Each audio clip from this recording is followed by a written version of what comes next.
자, 오늘 역사적인 순간입니다. 3년 5개월 만에 코스피가 3,000선을 돌파했는데요. 우리는 그래도 앞으로 어떤 종목이 갈지, 어떤 섹터가 갈지 공략을 집중해서 살펴보는 게 중요하겠죠. 자, 오늘 투자 알고리즘 IM증권 도곡 WM센터 이화진 과장 모셨습니다. 어서 오세요. 안녕하세요. 네, 과장님. 네. 제가 방송 시작 전에 왜 이렇게 덥죠 했는데 과장님이 불장이라서요. 이런 대답을 해주셨습니다. 금요일인데도 상당히 강한 탄력을 지금 국내 증시가 보여주고 있습니다. 그럼 어떤 섹터를 공략하면 좋을까요? 우리는 거기에 집중을 해보죠. 첫 번째 키워드 확인하겠습니다. 반도체고요. 아직 덜 올랐다. 시장이 사실은 더 가려면 주도 섹터인 반도체가 올라줘야 된다라는 정설이 지금의 지배적이잖아요. 삼성전자 측의 모건스탠리 비중 확대 리포트 나왔고요. SK 하이닉스 지금 외국인 순매수 1등입니다. 반도체 투톱 지금 상단 더 열어둬야 합니까? 충분히 열어둬도 된다고 생각을 하고 있고, 사실 뭐 SK 하이닉스가 조금 최근에 올라오면서 3천에 큰 기여를 했지만은 사실 삼성전자의 기여는 거의 저는 없다라고 지금 보고 있습니다. 네. 그러면 삼성전자가 움직여주면은 그럼 우리가 지수의 상방을 어디까지 봐야 될까라고 하게 되면은 충분히 좀 시장에 대해서 좀 설렐 수는 있다 생각을 하고 있습니다. 이제 사실 이번 주에 모건스탠리에서 이제 션킴 이제 애널이 이제 SK 하이닉스 쪽 리포트를 냈죠. 뭐 네. 그때 이제 EPS 추정치를 올해 한 35% 정도, 그리고 내년치를 한 45, 그리고 2027년도를 한 135% 정도 상향치를 높였습니다. 그러면서 SK 하이닉스가 올라왔는데 그 보수적인 션킴 애널이 오늘 삼성전자 이제 목표가를 상향했죠. 그 이유가 뭐냐면은 이제 엔비디아 이제 HBM4 이제 샘플을 9월쯤에 납품하게 될 걸로 보이고 있는데, 그러면서 이제 12단 반도체와 결국에는 이제 본격적으로 HBM 관련해서 실적 기여도가 좀 높아지게 될 거다라고 하게 되면서 7만짜리 상향 리포트를 냈습니다. 물론 아직까지는 오늘 우리나라 시장에서는 크게 좀 SK 하이닉스, 삼성전자가 오르지는 않긴 하겠지만은 이제 7월 초 이제 전장 실적 발표가 2분기에 나올 건데 결국에는 제가 봤을 때는 물론 디램 가격이 계속 올라와줬기 때문에 그에 대한 기여도는 있겠지만은 이제 1분기 때 우리가 SK 하이닉스가 실적 발표를 하면서 가장 크게 기여도를 많이 한 게 HBM3 그 8단 반도체입니다. 물론 이제 12단 반도체도 있긴 하겠지만은 워낙 이제 마진 자체가 크다 보니까 영업이익이 그 7조 초반대까지 나올 수밖에 없었던 거죠. 그때 아마 컨센이 6조 초반대였는데 거의 1조만큼의 그 컨센보다 높은 가격이 나왔었기 때문에 아마 SK 하이닉스는 2분기는 더 좋아질 겁니다. 왜냐하면 블랙엘 울트라가 양산되면서 12단 반도체와 그 8단 반도체에 대한 기여도가 더 커질 걸로 보고 있기 때문에 대신 삼성전자는 과연 8단 반도체에 대한 많이 인정이 됐는지 여부도 중요하겠지만은 그러면 이제 모건스탠리 리포트처럼 그 3분기에 대한 기대감이 실질적으로 얼마나 더 가까이 와 있느냐에 따라서 6만 원 이후의 모습을 기대를 해본다라면 제가 볼 때는 반도체에 대한 시장에 대한 기대감이 더 커질 수 있지 않을까 생각을 하고 있습니다. 얼마나 더 커질 건지 궁금한데요. 그러면 과장님 답변만 들으면 지금 하이닉스가 더 유리하다 이렇게 들리거든요. 네. 그럼 뭐 매수를 한다라고 했을 때 여전히 하이닉스 쪽만 포커스를 두시는 건가요? 지금은 일단 하이닉스죠. 왜냐하면 삼성전자는 아직 우리가 카더라 정도 수준이나 생각을 하고 있는 상황이기 때문에 물론 외국인 수급이 작년 아마 6월쯤인가 4월쯤에 그때 8만 4천 원 가까이 갔을 때 그 당시에는 우리가 워낙 이제 3월 달에 GTC 2024였죠. 그때 젠슨왕이 그 삼성전자 그 HBM 그 반도체에 사인하게 되면서 본격적으로 들어가는가 하면서 SK 하이닉스가 그때 17만 15만 원 빠졌단 말이죠. 그러면서 사실 삼성전자 기대감이 컸었는데 결국에는 힌트는 외국인 투자에 좀 있다는 생각을 하고 있습니다. 결국에는 물론 7월 30일쯤에 그때 아마 컨퍼런스 콜을 할 거고 잠정 실적 발표가 나오긴 하겠지만은 이번에 글로벌 전략회의가 마무리가 되게 되면서 당연히 이제 DS 이제 전영현 부문장도 결국에는 엔비디아 인증이 나와줘야 전 된다고 생각을 하고 있습니다. 물론 최근에 AMD 이슈가 나오고 있지만은 사실 AMD가 미치는 영향도가 생각보다 크지는 않아요. 내년에 뭐 MI 400 칩이 나오긴 한다고 하지만은 그게 플랫폼 자체가 쉽게 바꿀 수 있는 상황이 아니기 때문에 엔비디아 인증 소식 이게 굉장히 중요하다라고 봤을 때 그러면 그때부터 숫자가 나오기 시작을 하네. 그럼 어느 정도 인증이 나왔네. 그러면 제가 볼 때는 SK 하이닉스도 물론 이제 이번 주 화요일에 얘기했다시피 30만 원은 가능은 하지만은 오히려 삼성전자의 상방룸이 더 클 수 있지는 않을까 생각을 하고 있기 때문에 물론 아마 앵커는 또 물을 거예요. 그럼 삼성전자 사야 되나요? SK 하이닉스 사야 되나요? 지금 저는 SK 하이닉스가 맞다고 생각하고 있습니다. 목표 주가도 30만 원 이상으로 올려도 됩니까? 네. 알겠습니다. 하이닉스를 좋게 보셨네요. 그럼 이게 궁금해요. 지금 사실 반도체 소부장단의 주가 반응은요. 전공정이 더 강하거든요. 네. 과장님의 말씀대로 내러티브대로라면 사실은 HBM 장비단이 제일 강해야 되는데 전공정, 파크 시스템즈나 네. SNS텍 이런 종목들이 추세를 만들고 있고요. 물론 한미 반도체도 지금 수급이 좀 들어오고 있긴 한데 반도체 소부장단에 대한 시선은 그럼 좀 어떻게 가져가요? 바스켓으로 다 담아도 되고 HBM이나 레거시만 집중을 해도 되는데요. 선택은요? 아마 이번 2분기 실적에 대한 기대감은 아마 레거시 쪽에 나올 것 같기는 합니다. 물론 최근에 디램 가격과 낸드 가격이 그렇게 엄청나게 우상향하면서 지금 가격대가 올라가고 있기 때문에 네. 당연히 Q가 어느 정도 반영돼주고 있는 상황에서 P가 오른다라고 하게 되면은 그럼 아까 파크 시스템즈도 얘기를 해볼 수도 있는 상황이고 최근에 중국 쪽도 출하량이 IT 전방 수요가 살아나면서 이게 같이 올라왔단 말이죠. 물론 그에 대한 모멘텀도 있는 상황이고 특히 HBM 같은 경우는 사실 지금 당장 실적은 반영되는 거 아닙니다. 제가 저번에도 말씀드렸다시피 한미 반도체가 지난달에 한 428억 정도 이제 TC본도 장비를 이제 납품을 받았고 그게 한 3분기, 4분기에 반영되는 거기 때문에 물론 주가가 최근에 올라가는 거는 향후에 좀 마이크론 쪽에 대량 수준 모멘텀도 있는 상황이고 SK하이닉스의 추가적인 발주도 사실 기대감이 아직 남아있는 상황이기 때문에 그에 대한 기대감이 좀 클 수 있는 상황이고 테크윈도 이제 마이크론 컬 테스트가 아마 다음 달쯤에 마무리가 될 거로 생각하고 있습니다. 그러면 우리나라 그 삼성전자, 하이닉스, 마이크론까지 IDM 업체 3사를 이제 컬 테스트가 마무리되면은 본격적으로 이제 그런 핸들러 이제 큐브 프로브 장비를 다 납품을 할 수 있는 상황이기 때문에 그러면 이제 HBM 쪽으로 눈이 할 가능성이 저는 개인적으로 충분히 있다라고 보고 있기 때문에 그러면 사실 이 테크닉스도 최근에 움직인 것도 있거든요. 왜냐하면 1분기 실적이 잘 나왔으니까 그 2분기 때도 더 활성화 되겠네라고 해봤을 때 이제 아까 얘기했던 전공 쪽, 레거시 쪽에 또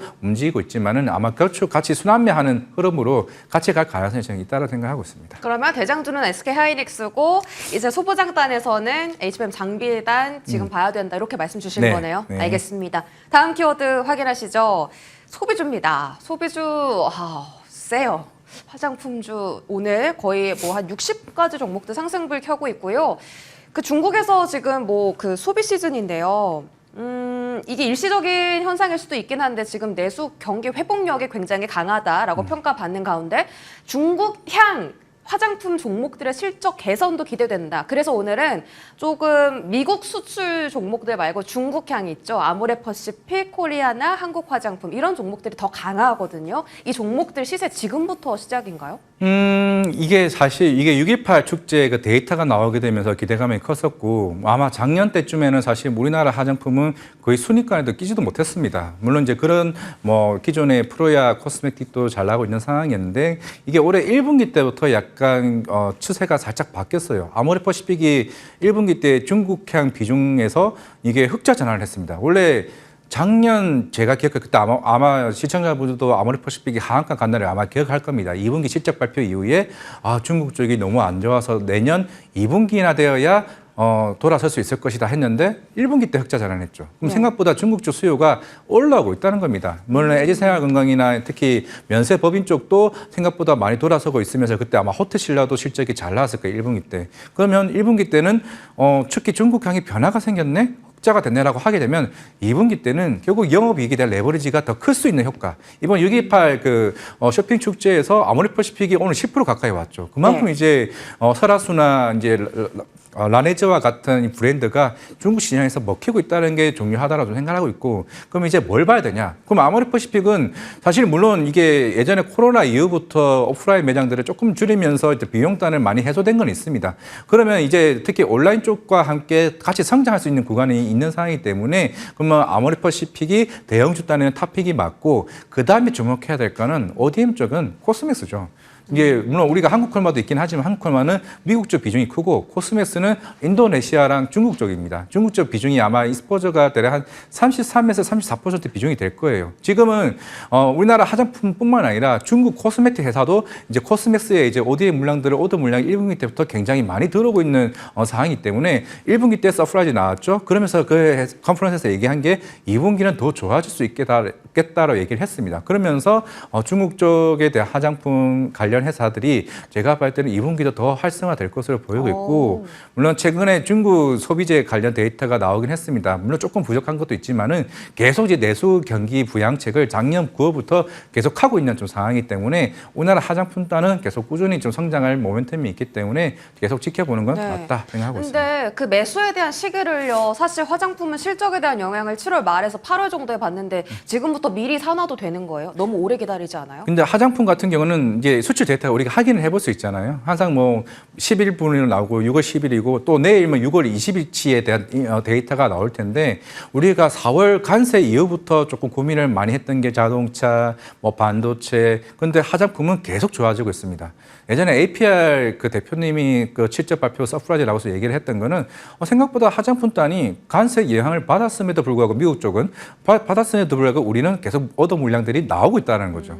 그게 근데 여기서 미국 플러스 중국 쪽이 나오고 있는데 물론 중국 쪽 데이터다 작년만큼은 성장은 아닌데 대신 중국 쪽 데이터가 살아나기 시작했다는 점을 우리는 눈여겨볼 수가 있습니다. 그러면은 계속 이 숫자가 여기서 꺾이느냐 아니면 계속 성장하느냐 포텐을 봤을 때는 생각보다 화장품이 여기서 확대되는 구간에 있는 상황이기 때문에 저는 오히려 더 좋아질 수가 있겠고 아마 조만간 우리 상분기 때부터 이제 중국 무비자 면제되잖아요. 그러면은 국내 쪽으로 들어와서 화장품 수요가 더 일어날 수 있다고 생각하고 있습니다. 그래서 지금도 매수 적기다라고 네, 적기다. 하신 거고요. 알겠습니다. 그럼 여행하고 카지노도 볼까요? 지금 뭐 롯데 관광개발 차트 보셨나요? 네. 와, 장난 아니거든요. 무시무시하죠. 네, 정말 바닥에서 정말 가파른 급등세를 보이고 있고 여행주도 지금 반응이 슬슬 오고 있어요. 일본을 거의 다 따라잡았대요. 국내 이제 한국 관광객이 인바운드 관광객이 어떻게 보십니까? 더 간다고 생각하십니까? 그죠. 이게 1분기 글로벌 텍스프리 실적 발표 그 IR 자료를 보게 되면 중국인들이 한국으로 가는 관광객 수와 일본으로 가는 관광객 수를 보면 그때는 일본 관광객 수 성장률이 훨씬 더 컸습니다. 그러면서 사실 조금 아쉬운 측면이 있었는데 2분기 들어서 이게 숫자가 살짝 바뀌기 시작을 했어요. 금방 아까 얘기했던 것처럼 7월부터 9월까지는 중국인들은 한국에 이제 입국을 하게 됐을 때 무비자 면제가 됩니다. 그러다 보니까 이게 시장에서는 중국이 더 활성화될 것으로 보이고 있고 물론 이제 카지노 같은 경우도 롯데 관광개발도 제주도에도 있는 상황이고 이제 GKL이랑 파라다이스를 비교하게 되면 물론 파라다이스는 일본 VIP 고객 비중이 더 크고 GKL은 중국 쪽 비중이 더 크죠. 물론 이제 차트를 보게 되면은 사실 어마어마하게 주가가 많이 올라왔습니다. 작년 지금 이 시기만 해도 사실 이 종목들은 사실 시장에서 완전 소외된 종목이었는데 실적 성장률이 계속 커지게 되고 아마 GKL도 원래 저기 명동에 있다가 용산으로 드래곤시티로 확장되게 되면서 결국에 그 캐펙스 투자에 따라서 그 실적 슬롯머신에 대한 수요가 더 커지기 때문에 실적 레버리지를 크게 좀 올릴 수 있는 상황이기 때문에 주가가 그동안 좀 많이 보여왔는데 근데 저를 생각해 보면 그러면 이제 7, 8, 9월은 주가에 다 반영된 거 아니냐라고 생각을 할 수 있는데 10월 달에 에이펙스 열리죠. 즉 경주에서 시진핑 주석 오느냐 안 오느냐에 따라 달리긴 하겠지만은 그러면 이게 3개월에서 끝날까? 제가 볼 때는 연장될 가능성도 있다고 보고 있습니다. 그러면 중국과 한국과는 좀 우호적인 관계가 더 좋아지게 되게 된다라고 하게 되면은 중국 관련주는 최근에 단계가 좀 많이 올라왔지만은 결국 이게 주도 섹터로서의 변화도 생길 가능성이 있다 생각하고 있습니다. 좋습니다. 이게 많이 올랐긴 하지만 밸류에이션 자체가 리레이팅 받을 가능성을 염두에 두시면서 후반까지 좀 같이 지켜보시면 좋을 것 같습니다. 소비주 긍정적인 의견 받았고요. 다음 키워드는 로봇과 2차 전지의 부활입니다. 일단 특별하게 이슈가 없는데요. 잘 가거든요. 이게 순환매 성격으로서 그냥 단순 수급을 받는 건지 앞으로 조금 더 주도 섹터의 그 주도권을 잡을 가능성이 있는지 궁금한데 로봇주부터 볼까요? 시세가 강하거든요. 그냥 단순 순환매입니까? 뭐 빈집털이라고 말을 할 수는 있겠지만은 그전 그렇게는 생각은 안 하고 최근에 TSMC가 월별 매출을 발표하면서 이제 휴머노이드 로봇 쪽으로 실적이 매출이 나오기 시작했다고 얘기를 했습니다. 뭐 유니티리 로봇 중국 같은 경우는 막 서빙 로봇도 나오고 막 그렇게 하고 있죠. 우리가 흔히 아는 서빙 로봇은 그게 아니라 실제로 휴머노이드 로봇이 움직이면서 서빙을 하는 영상들이 나오고 있다는 거죠. 거기서 매출이 나왔다는 거는 그리고 이제 테슬라에서도 휴머노이드 로봇, 옵티머스 로봇이 올해 하반기 때부터 양산이 시작합니다. 뭐 초반에는 한 3,000대, 4,000대 수준이긴 하겠지만은 그러면 이제부터는 이제 우리나라 쪽도 이제 LG전자나 아니면은 저기 레인보우 로보틱스나 그리고 이제 다른 이제 SK 쪽도 이제 유일 로보틱스 같은 회사들도 아마 이런 정책적인 얘기들을 좀 시작할 때가 된 것 같아요. 왜냐하면 올해 1월 달부터 조조한 대표, LG전자 대표도 우리는 이제 본격적으로 이제 휴머노이드 시장을 위해서 계속 준비를 하고 있다라고 하고 있는데 로보티즈 그리고 엔젤 로보틱스 그리고 로보스타 같은 회사들도 같이 이제 제가 볼 때는 이제 시너지 효과를 좀 발휘할 수 있는 상황이기 때문에 로봇주는 당장의 실적은 아니지만은 휴머노이드 로봇과 관련된 그런 뭐 대기업에 대한 이슈들이 좀 부각되면은 다시 한 번 더 좀 추가적인 상승 흐름이 갈 가능성이 있다 생각하고 있습니다. 와, 슬슬 정부에서 정책 얘기 나올 때가 됐다. 그렇죠. 그런 것 같네요. 지금 그 뉴스 좀 잘 지켜보시면 좋겠고 2차 전지는 그럼 어떻게 봐요? 그냥 단순 반등인가요? 그렇죠. 저는 아직까지는 저는 2차 전지를 항상 얘기합니다. 바닥에서 잡으려고 하지는 마세요. 라고 생각을 하고 있는데. 어디가 바닥인지 몰라서. 그러니까 몰라서. 물론 이제 에코프로 비해 뭐 흑자 전환됐다고 얘기하고 있고 뭐 LG 에너지 솔루션도 흑자 전환된 거 아니냐 얘기하고 있는데 두 개 다 보시게 되면 물론 AMPC 그런 세액공제도 있긴 하겠지만은 대부분이 재고 환입 이슈에 따라서 그 숫자 흔히 말하는 숫자 노래에 따라 불과한 겁니다. 여기는 2분기도 흑자 전환이 되긴 흑자가 더 늘어나긴 하겠지만은 전반적으로 아직까지는 그런 우리가 알고 있는 탄산리튬 가격이나 이게 반등이 사실 크게 나오지는 않았어요. 그런 상황이기 때문에 그리고 미국에 있는 특히 IRA 정책도 아마 다음 달쯤에는 좀 마무리가 되지 않을까 싶은데 네. 그게 결국에는 보조금이나 이런 정책이 세액공제가 사라지게 되면은 당분간은 전기차 그 미국의 침투율 자체가 낮아질 수밖에 없는 측면이기 때문에 조금은 저는 물론 이제 유동성 장세는 펀더멘탈보다는 좀 수급 쪽으로 가는 거긴 한데 아니면은 수급이라도 지속성을 보이는지 그거 보고 좀 따라가자 생각하고 있습니다. 네, IRA 세액공제 아직 한 달 남았고요. 자, 마지막은요. 네카오 보겠습니다. 지금 카카오 쪽에 기관 순매수 1등 잡히고 있고요. 네이버도 오늘 좋은 흐름 보여주고 있어요. 잘 버팁니다. 그야말로 5일선 지지를 강력하게 해주는 네카오인데요. 자, 지금 많이 단기 급등한 바는 있는데 고점 논란도 있지만요. 추가 상승 여력이 있다라고 보십니까? 그만큼 모멘텀과 수급이 강하기 때문에요. 결국 지금 이 네이버, 카카오, LG, CNS 특히 인터넷 섹터 비중들이죠. 걔네들이 지금 이제 하나둘씩 올라오고 있습니다. 흔히 말해서 워낙 이제 오랜 기간 조정을 받아왔던 이제는 섹터이기 때문에 물론 이제 정책에서 뭐 하정우 이제 AI 수석 이제 실장님이 얘기를 한 것처럼 거의 5년 동안 거의 100조 이상의 투자를 지속할 수 있다. 물론 정책이겠죠. 지금 당장에 뭐 네이버와 카카오가 우리 실적 엄청나게 잘 나와요. 이건 아니죠. 정책을 통해서 향후에 성장할 수 있는 발판을 만들어가고 있다는 거에 우리는 모멘텀에 투자를 하고 있습니다. 그리고 특히나 이제 기간 포트폴리오 중에서도 인터넷 섹터 비중이 워낙 그동안 많이 낮았어요. 룸이 낮았다 보니까 여기 사는 것에 대해서 부담이 없는 겁니다. 네. LG CNS도 사실 과열 지정이면서 그래서 주가를 올리는 것도 그만큼 비중 자체가 워낙 작았기 때문에 계속 이제 확대되는 이제 구간이 있는 상황이기 때문에 카카오도 사실은 뭐 단순하게 정책적인 모멘텀이라기보다는 오픈 AI와 함께 이제 지금 오픈 AI도 한국 쪽으로 지사를 설립을 한다고 하는데 여기에 따른 시너지 효과가 향후에 시장에서 기대하는 바가 크기 때문에 주가가 좀 올라오고 있다고 생각을 하고 있습니다. 물론 이제 스테이블 코인과 함께 이제 그런 그룹사들과의 복합적인 시너지 효과가 더 발휘할 수 있는 게 우리가 하는 스토리 자체가 좀 형성되는 부분이기 때문에 네이버와 카카오에 대한 그런 스탠스 자체가 네. 완전 뒤바뀌고 있다고 생각하고 있는 거죠. 기대되는데요. 어디까지 갈지. 일단 지금 사는데 부담이 없다라는 게 굉장히 가격적 메리트가 있다라고 들리고요. 네카오뿐만 아니라 AI 소프트웨어도 급등후 조정이에요. 그럼 여기서 기회가 있는 것이냐 아니면은 다른 더 좋은 섹터가 있기 때문에 여기는 그만 보느냐 어떤 선택을 하시겠습니까? 저는 제가 봤을 때 내가 기관 매니저라는 입장이라면은 조선 방산을 싫어하는 건 아니지만 이는 그동안 많이 올라왔던 주도 섹터의 비중을 줄이고 카카오나 네이버 그러니까 우리 개인적인 수익률로는 지금 부담스럽지만 기관 입장에서는 중장기로 투자를 합니다. 그러니까 지금 가격이 사는 거에 대해서 뭐 어때라는 입장이 더 크기 때문에 그런 회사들은 나중에 내년 내후년에 대한 밸류에이션을 향후에 대한 기대감을 봤을 때는 좀 AI 쪽에 투자 보는 쪽으로 좀 가능성이 좀 크다라고 봤을 때 뭐 최근에도 얘기를 했죠. 뭐 1조 이상 투자를 해서 모든 국민들이 AI를 편하게 쓸 수 있게 하겠다라고 얘기한 거는 네. 그만큼 인프라 자체가 형성이 된다는 겁니다. 거기에 따른 광고 노출 효과에 따라서 뭐 네이버나 카카오의 광고 수익이 더 활성화되는 측면이 좀 있는 상황이기 때문에 제가 볼 때는 지금 가격에는 먼 훗날 한 1, 2년 지켜봤을 때 네이버와 카카오 가격이 지금 가격은 오히려 싸다라고 좀 생각할 수 있는 상황이기 때문에 물론 주가가 단기적인 급등은 부담스럽기 때문에 저는 조정 시 매수라고 좀 말씀을 드리긴 하겠지만은 생각보다 쉬어갈 틈은 없을 수도 있다 말씀드리겠습니다. 그만큼 강할 수도 있다. 자, 좋은 답변 받았습니다. IM증권 도곡 WM센터 이화진 과장과 이 시간 함께했습니다. 고맙습니다. 네, 감사합니다.